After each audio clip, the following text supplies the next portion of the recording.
কোনো কারণে যদি নির্বাচন না হয় তাহলে দেশ একটা চূড়ান্ত রকমের অশুভ পরিস্থিতির দিকে যাবে। গতকালকে প্রধান উপদেষ্টাকে কোট করে তার প্রেস সেক্রেটারি এই কথা বলেছেন। ফলে এই রকম একটা শঙ্কা এই গণ অভ্যুত্থানের 13 মাস পরে এসেও কেন মানুষের মনে হচ্ছে, অথবা সবকিছু নির্দিষ্ট করার পরেও প্রধান উপদেষ্টা বলছেন যে একটা জরুরি অবস্থা আসতে পারে অথবা একটা গৃহযুদ্ধ হতে পারে, এরকম নানান আলোচনা, এইসব আলোচনা কেন হচ্ছে, এটা কারণটা কি?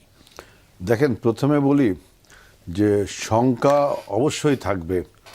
এই যে আমরা চারজনে বসে এখানে টকশো করছি, আমরা কি শেষ পর্যন্ত শান্তিপূর্ণভাবে টকশো করতে পারবো? এর শঙ্কা থাকতে পারে। আমরা যদিও পারবো, কিন্তু শঙ্কা একদিন করতেই পারে, তাই না?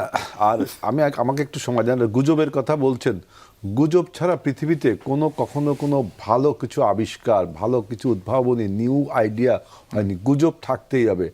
আপনার নিউটন যে মধ্যাকর্ষণ থিওরি দিয়েছিল, অনেকে বলে যে আপেল তার মাথায় পড়েছিল, কিন্তু আজ পর্যন্ত নিউটনের জীবনীকারের কেউ, যারা জীবনী লিখেছে, তারা কেউ কখনো বলেনি যে আপেলটা তার মাথায় পড়েছিল। কিন্তু বলে যে আপেল তিনি পড়তে দেখেছিলেন, সেখান থেকে তার চিন্তা হলো যে আপেলটা কেন উপরে না যায়, আমার মাথায় এসে পড়ে, অসার্থক করে বলে, তাই না?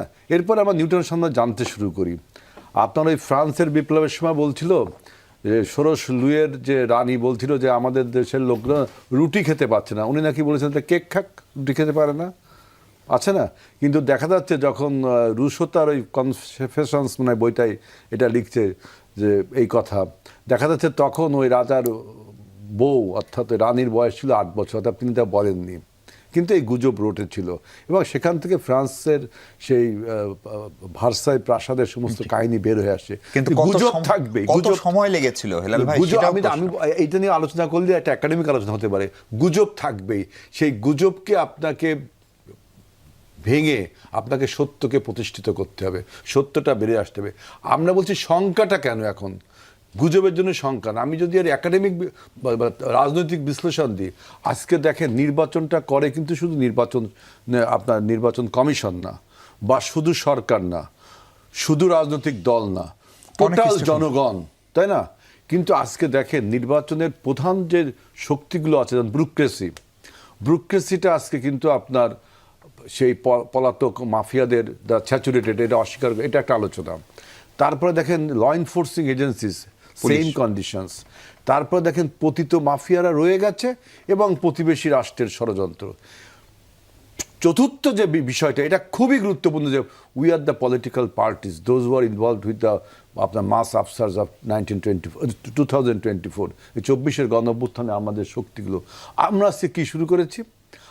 আমরা আজকে এমন বয়ান তৈরি শুরু করেছি, আমি বলবো যে এই ইনএক্সপেরিয়েন্স থেকে। যেমন আমি বলছি যে এখানে আপনার উন্নাসিকতা দেখাচ্ছে না। বিএনপি 4 বার রাষ্ট্র পরিচালনা করেছে, এবং আমি প্রথমেই বলেছি যে বাংলাদেশ ভালো থাকলে বিএনপি ভালো থাকে। কারণ বাংলাদেশের যে কোনো ক্রান্তি লাগবে, আপনি ইতিহাস বিচার করে দেখবেন, বিএনপি কিন্তু এগিয়ে এসেছে। সেজন্য বলছি যে দেখেন অন্য যে রাজনৈতিক দলগুলো আমাদের সাথে 24-এর গণ অভ্যুত্থানে ছিল, তাদের ইনএক্সপেরিয়েন্স থেকে কিছু ইনোসেন্স আইডিয়া তারা দিচ্ছে। আমি তাদের দোষারোপ করছি না, ইনএক্সপেরিয়েন্স থেকে কিছু ইনোসেন্স আইডিয়া তারা দিচ্ছে। যেমন বলল যে গণপরিষদ, আপনি বলেন পলিটিক্যাল গ্রামারে একটা নতুন দেশ না হলে একটা নতুন সংবিধান রচনা করার প্রয়োজন হয়। একটা দেশ যখন স্বাধীন হয় তখন নতুন তখন হয় গণপরিষদ, তাই না?